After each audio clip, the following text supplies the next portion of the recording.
ಇನ್ನು ಇದು ರಾಜಣ್ಣ ಅವರಿಗೆ ಸಂಬಂಧಪಟ್ಟ ವಿಷಯ. ಈ ಪ್ರಕರಣದಲ್ಲಿ ಸಿಎಂ ಮತ್ತು ಗೃಹ ಸಚಿವರು ಕ್ರಮ ಕೈಗೊಳ್ಳುತ್ತಾರೆ.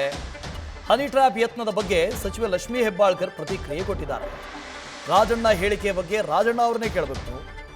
ಈ ಬಗ್ಗೆ ಕ್ರಮ ಕೈಗೊಳ್ಳುವುದಕ್ಕೆ ಕಾನೂನಿದೆ ಅಂತ ಮಧು ಬಂಗಾರಪ್ಪನವರು ಕೂಡ ರಿಯಾಕ್ಟ್ ಮಾಡಿದ್ದಾರೆ. ಬಿಜೆಪಿಯವರೇ ಸಿಬಿಐಗೆ ಕೊಟ್ಟಿದ್ರೆ ಒಳ್ಳೇದಾಗ್ತಾ ಇತ್ತಲ್ವಾ ಅಂತ ಎಂಸಿ ಸುಧಾಕರ್ ರಿಯಾಕ್ಟ್ ಮಾಡಿದ್ದಾರೆ. ತಪ್ಪು ಯಾರೇ ಮಾಡಿದ್ರು ಅವರಿಗೆ ಶಿಕ್ಷೆ ಆಗಬೇಕು, ಆಗುತ್ತೆ ಅಂತ ಬೋಸರಾಜು ರಿಯಾಕ್ಟ್ ಮಾಡಿದ್ದಾರೆ. ರಾಜ್ಯ ಕಾಂಗ್ರೆಸ್ನಲ್ಲಿ ಹನಿ ಟ್ರ್ಯಾಪ್ ಸದ್ದು ಮಾಡ್ತಾ ಇಲ್ಲ.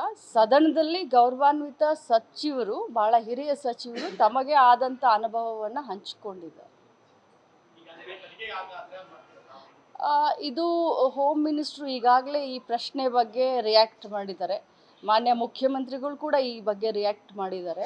ಸೊ ಇದು ಪ್ಯೂರ್ಲಿ ಮಾನ್ಯ ಸಚಿವರಾದಂಥ ರಾಜಣ್ಣ ಅವರಿಗೆ ಸಂಬಂಧಪಟ್ಟಂಥದ್ದು.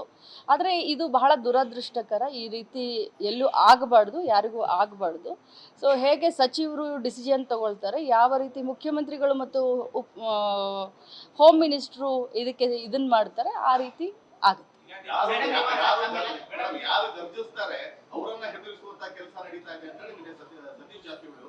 ಅದು ಬಹುಶಃ ಅವರನ್ನೇ ಕೇಳಿದ್ರೆ ಆ ಪ್ರಶ್ನೆಗೆ ಉತ್ತರ ಸಿಗುತ್ತೆ. ಯಾಕಂದ್ರೆ ಸತೀಶ್ ಜಾರಕಿಹೊಳಿ ಅವರ ಪ್ರಶ್ನೆಗೆ ಉತ್ತರ ನಾನು ಕೊಡೋದು ಸಮಂಜಸ. ನನಗೆ ಅದ್ರ ಬಗ್ಗೆ ಗೊತ್ತಿಲ್ಲ. ನಾನು ನೋಡ್ರಿ, ಕಾನೂನಿದೆ ಈ ದೇಶದೊಳಗೆ. ಅದೆಲ್ಲ ಮಾತಾಡೋದಕ್ಕೂ ಕೂಡ ಹಿಂಗೆ ಬೀದಿಯಲ್ಲಿ ಅಸಹ್ಯ ಆಗುತ್ತೆ. ಹೆಣ್ಣು ಮಕ್ಳು ಇರ್ತಾರೆ, ಇದೆಲ್ಲ ಮಾತಾಡೋಕೆ ಬರ್ತದ ಹೇಳಿ ನೋಡೋಣ. ಕಾನೂನಿದೆ ತಾನೆ, ಕಾನೂನಲ್ಲಿ ಮಾಡ್ಕೊಳ್ಳಿ. We are not the judge. ಆಮೇಲೆ ನಾನು ಅಷ್ಟೇ ಮಾಧ್ಯಮದವರಿಗೆ ನಾನು ರಿಕ್ವೆಸ್ಟ್ ಮಾಡ್ತೀನಿ, ನೀವು 100% ಇದನ್ನು ಕಾನೂನು ರೀತಿಯಲ್ಲೇ ನೀವು ನೋಡ್ಬೇಕಾದ್ರೆ ಏನು ಅದು ಅವ್ರಿಗೆ ಹೋಗಿ ಉತ್ತರ ಕೇಳ್ಕೊಳ್ಳಿ, ನಾನಲ್ಲ. I am not Rajanna. ಈಗ ಹನಿ ಟ್ರ್ಯಾಪ್ ಅಂತಕ್ಕಂಥದ್ದು ಇವತ್ತು ನಿನ್ನೆ ವಿಚಾರ ಅಲ್ಲ. ಸುಮಾರು ದಿನಗಳಿಂದ ರಾಜಕಾರಣದಲ್ಲೂ ನಡೀತಾ ಇದೆ, ಸಾರ್ವಜನಿಕ ಬದುಕಿನಲ್ಲಿ ನಡೀತಾ ಇದೆ.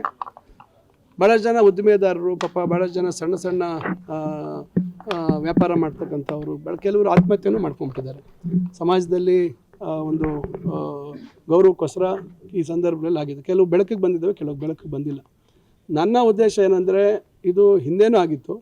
ಹಿಂದೆ BJP ಸರ್ಕಾರದಲ್ಲಿ ಅವ್ರದ್ದೇ ಮಂತ್ರಿಗಳು ಹೋಗಿ ಕೋರ್ಟ್ಗೆ ಹೋಗಿ, ಹೈಕೋರ್ಟ್ಗೆ ಹೋಗಿ ನಿರ್ಬಂಧಕ ಆದೇಶವನ್ನು ತಂದಿದ್ರು, ಮಾಧ್ಯಮಗಳು ಇದನ್ನು ಬಿತ್ತರಿಸಬಾರ್ದು ಅಂಥೇಳಿ. ಈಗ ಆ ಸಂದರ್ಭದಲ್ಲಿ BJPಯವರು CBI ಕೊಟ್ಟಿದ್ದರೆ ಬಹುಶಃ ಒಳ್ಳೆಯದಾಗ್ತಿತ್ತು. ಇವತ್ತು ನಮ್ಮ ಮಂತ್ರಿಗಳ ಸಂಪುಟದಲ್ಲಿರ್ತಕ್ಕಂಥ ಮಂತ್ರಿಗಳು ಈ ರೀತಿ ಆಗಿದೆ ಅಂತಕ್ಕಂಥ ಹೇಳಿಕೆ ಕೊಟ್ಟ ತಕ್ಷಣ ನಮ್ಮವ್ರು ಏನು ಮಾಡಿದ್ರು, ಅದಕ್ಕೆ ತಕ್ಷಣ ನಾವು ತನಿಖೆ ಮಾಡ್ತೀವಿ, ಅದ್ರ ಬಗ್ಗೆ ಅವರು ದೂರು ಕೊಡ್ತೀವಿ ಅಂತ ಹೇಳಿದ್ದಾರೆ. ದೂರು ಕೊಟ್ಟ ಕೂಡಲೇ ಯಾವ ರೀತಿ ತನಿಖೆ ಮಾಡಬೇಕು ಅನ್ನೋದನ್ನು ನಾವು ತೀರ್ಮಾನ ಮಾಡ್ತೀವಿ ಅಂತ ಹೇಳಿದ್ದೀವಿ. ಹನಿ ಟ್ರ್ಯಾಪ್ ವಿಚಾರ ಜನರಲ್ ಆಗಿ ಮಾತನಾಡ್ತಕ್ಕಂಥ ರಾಜಣ್ಣ ಈಗಲೂ ಮಾತಾಡ್ತಾರೆ, ಚಾನಲ್ಸ್ ಬರ್ತಾ ಇದೆ. ಈ ರೀತಿ ಪ್ರಯತ್ನ ನಡೆದಿದೆ ಅಂತೇಳಿ ಯಾರೇ ಈ ಪಾರ್ಟಿಯವ್ರು ಮಾಡೋದು, ಆ ಪಾರ್ಟಿಯವ್ರು ಮಾಡಿ, ಇಂಥವ್ರು ಮಾಡೋದು, ಅಂಥವ್ರು ಮಾಡೋದು ಎಲ್ಲಿ ಹೇಳಿಲ್ಲ ಅವರು. ಕಾಂಗ್ರೆಸ್ಸು, BJP, JDS ಎಲ್ಲರ ಮೇಲೆ ನಡೀತಾ ಇದೆ. ಇದು ನಡಿಬಾರ್ದು ಎಂಬುದೇ ಉದ್ದೇಶ. ಅದಕ್ಕೆ ತಕ್ಷಣ ಗೃಹ ಸಚಿವರು ಸ್ಪಂದನೆ ಮಾಡಿದ್ದಾರೆ. ಸನ್ಮಾನ್ಯ ಮುಖ್ಯಮಂತ್ರಿಗಳು ಸಹಿತ ಎರಡೂ ಹೌಸ್ನಲ್ಲಿ, ವಿಧಾನಸಭೆಯಲ್ಲಿ, ವಿಧಾನ ಪರಿಷತ್ನಲ್ಲಿ ಸಹಿತ ಸ್ಪಷ್ಟವಾಗಿ ಹೇಳಿದ್ದಾರೆ. ಗೃಹ ಸಚಿವರು ಹೇಳಿರ್ತಕ್ಕಂಥ ಹೇಳಿಕೆ ಜೊತೆಯಲ್ಲಿ ಸನ್ಮಾನ್ಯ ಮುಖ್ಯಮಂತ್ರಿಗಳು ಹೇಳಿದ್ದಾರೆ, ಯಾರೇ ಮಾಡಲಿ ಆ ದೂರು ಬಂದಿರತಕ್ಕಂಥ ನಾವು ತಕ್ಷಣ ಅದರ ಬಗ್ಗೆ ಗಂಭೀರವಾಗಿ ಅದರ ಬಗ್ಗೆ ಪರಿಶೀಲನೆ ಮಾಡ್ತೀವಿ. ಏನಾದರೂ ಇದ್ದರೆ ಅವ್ರು ಯಾರೇ ಇರಲಿ, ಎಂಥವರೇ ಇರಲಿ, ಅವ್ರ ಮೇಲೆ ಕಠಿಣ ಕ್ರಮ ತಗೊತೀವಿ. ಆ ರೀತಿಯಾದಂಥ ಘಟನೆ ನಡಿಬಾರ್ದು ಎಂಬುದಕ್ಕೆ ಸರ್ಕಾರ ಬದ್ಧವಾಗಿದೆ. ಈ ಮಾತನ್ನು ಫ್ಲೋರ್ನಲ್ಲಿ ನಾನು ಸಭಾನಾಯಕನಾಗಿ ಸಂದರ್ಭ ಬಂದು ರೇಜ್ ಮಾಡಿದಾಗ ವಿರೋಧ ಪಕ್ಷನಾಗಿ ನಾನು ಹೇಳಿದೆ. ಆಮೇಲೆ ಗೃಹ ಸಚಿವರು ಬಂದು ಹೇಳಿದ್ರು, ಮುಖ್ಯಮಂತ್ರಿಗಳು ಬಂದು ಸಹಿತ ನಮ್ಮ ಸಭೆಯಲ್ಲಿ ಹೇಳಿದ್ದಾರೆ. ಹರೀಶ್ ಈ ಬಗ್ಗೆ ಡೀಟೇಲ್ಸ್ ಅನ್ನು ಕೊಡ್ತಾ ಹೋಗ್ತಾರೆ. ಲೈವ್ನಲ್ಲಿ ಜಾಯಿನ್ ಆಗ್ತಾರೆ. ಹರೀಶ್, ಈ ಪ್ರಕರಣಕ್ಕೆ ಸಂಬಂಧಪಟ್ಟ ಹಾಗೆ ಕಾಂಗ್ರೆಸ್ನಲ್ಲಿ ಏನಾಗ್ತಿದೆ ಅಂತ ಅಂದರೆ, ರಾಜಣ್ಣ ಅವರು ಇತ್ತೀಚೆಗಷ್ಟೇ ನಾನು ಕಂಪ್ಲೇಂಟ್ ಕೊಡ್ತೀನಿ ಅಂತ ಹೇಳಿದ್ರು, ಇವತ್ತಿನವರೆಗೆ ಕಂಪ್ಲೇಂಟ್ ಕೊಟ್ಟಿಲ್ಲ. ಇನ್ನೊಂದು ಕಡೆ ಮುಖ್ಯಮಂತ್ರಿಗಳನ್ನು ಭೇಟಿಯಾಗೋದಕ್ಕೆ AICC ಅಧ್ಯಕ್ಷರು ಬರ್ತಾರೆ, ಅವರು ಮಾತುಕತೆ ನಡೆಸ್ತಾರೆ. ಜೊತೆಗೆ DK ಶಿವಕುಮಾರ್ ಅವರು ಮಾತಾಡ್ತಾ ಇದ್ದಾಗ ಅವರ ಮ್ಯಾನರಿಸಮೇ ಕಂಪ್ಲೀಟಾಗಿ ಬದಲಾವಣೆ ಆಗಿತ್ತು. So something is really fishy ಅಂತ ಅನ್ಸುತ್ತೆ ಇಲ್ಲಿ. ವಾಸುದೇವ್, ಬಹಳ ಮುಖ್ಯವಾಗಿರುವಂಥದ್ದು ರಾಜ್ಯ ರಾಜಕೀಯದಲ್ಲಿ ಬಿರುಗಾಳಿಯನ್ನು ಎಬ್ಬಿಸಿರುವಂತಹ ಹನಿ ಟ್ರ್ಯಾಪ್ ಪ್ರಕರಣ ದಿನಕ್ಕೊಂದು ಸ್ವರೂಪವನ್ನು ಪಡ್ಕೊಳ್ತಾ ಇದೆ. ಅದರಲ್ಲೂ ಆಡಳಿತಾರೂಢ ಕಾಂಗ್ರೆಸ್ನಲ್ಲಿ ಕೂಡ ದೊಡ್ಡ ಮಟ್ಟದಲ್ಲಿ ಸುದ್ದಿ ಮಾಡ್ತಾ ಇರುವಂಥದ್ದು.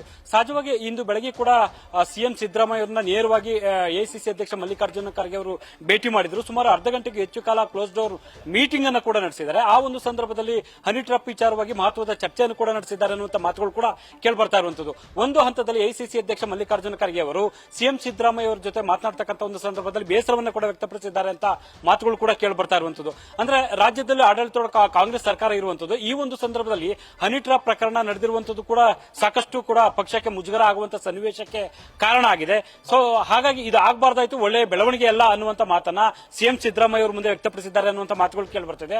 ಅದಕ್ಕೆ ಪ್ರತಿಯಾಗಿ ಸಿಎಂ ಸಿದ್ದರಾಮಯ್ಯ ಅವರು ಕೂಡ KN ರಾಜಣ್ಣ ಅವರು ಏನೆಲ್ಲ ಮಾಹಿತಿಯನ್ನು ಕೊಟ್ಟಿದ್ರು ತಮ್ಮ ಜೊತೆಗೆ, ಆ ಎಲ್ಲಾ ಸಂಪೂರ್ಣ ಮಾಹಿತಿನ ACC ಅಧ್ಯಕ್ಷರ ಮುಂದೆ ಇಟ್ಟಿದ್ರು ಅನ್ನುವಂಥದ್ದು ಕೂಡ ಈಗ ಕೇಳಿ ಬರ್ತಾ ಇರುವಂತದ್ದು. ಅಂದ್ರೆ ರಾಜಕೀಯವಾಗಿ ಕೆಡುವ ನಿಟ್ಟಿನಲ್ಲಿ ಕೂಡ ಹನಿ ಟ್ರ್ಯಾಪ್ ಅನ್ನ ಬಳಸಿಕೊಳ್ಳಲಾಗ್ತಿದೆ ಅನ್ನುವಂತ ಗಂಭೀರ ಆರೋಪನ KN ರಾಜಣ್ಣ ಅವರು ಸಿಎಂ ಸಿದ್ದರಾಮಯ್ಯ ಅವರ ಮುಂದೆ ವ್ಯಕ್ತಪಡಿಸಿದ್ರು. ಅದೇ ಮಾಹಿತಿಯನ್ನ ACC ಅಧ್ಯಕ್ಷರ ಮುಂದೆ ಕೂಡ ಸಿಎಂ ಸಿದ್ದರಾಮಯ್ಯ ಅವರು ಹೇಳಿದ್ದಾರೆ ಅನ್ನುವಂಥದ್ದು ಕೂಡ ಈಗ ಕೇಳಿ ಬರ್ತಿದೆ.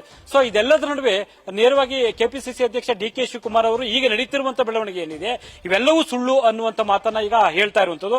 ಅದರ ನಡುವೆ ಅವರು ಕೂಡ ದೆಹಲಿಗೆ ತೆರಳುವಂತ ಹಿನ್ನೆಲೆಯಲ್ಲಿ ಸಾಕಷ್ಟು ಕುತೂಹಲಕ್ಕೆ ಎಡೆ ಮಾಡಿಕೊಟ್ಟಿದೆ. ಅದಾದ ನಂತರ ACC ಅಧ್ಯಕ್ಷ ಮಲ್ಲಿಕಾರ್ಜುನ ಖರ್ಗೆ ಅವರು ಕೂಡ ದೆಹಲಿಗೆ ತೆರಳಿದ್ದಾರೆ. ಸೊ ಈ ಹಿನ್ನೆಲೆಯಲ್ಲಿ ಕೂಡ ಸಾಕಷ್ಟು ಕುತೂಹಲಕ್ಕೆ ಎಡೆ ಮಾಡಿಕೊಟ್ಟಿರುವಂತದ್ದು. ಜೊತೆಗೆ ಸಮಾನ ಮನಸ್ಕ ಸಚಿವರೆಲ್ಲರೂ ಕೂಡ ಇದೇ ವಾರ ಸಭೆಯನ್ನು ನಡೆಸಿ ಹನಿ ಟ್ರ್ಯಾಪ್ ಸಂಬಂಧಪಟ್ಟಂಗೆ ಒಂದಷ್ಟು ವಿಚಾರಗಳನ್ನ ಕಾರ್ಯಯೋಜನೆಗಳನ್ನ ತೀರ್ಮಾನ ಮಾಡ್ತಾರೆ ಅನ್ನುವಂತ ಮಾತುಗಳು ಕೇಳಿ ಬರ್ತಿದೆ.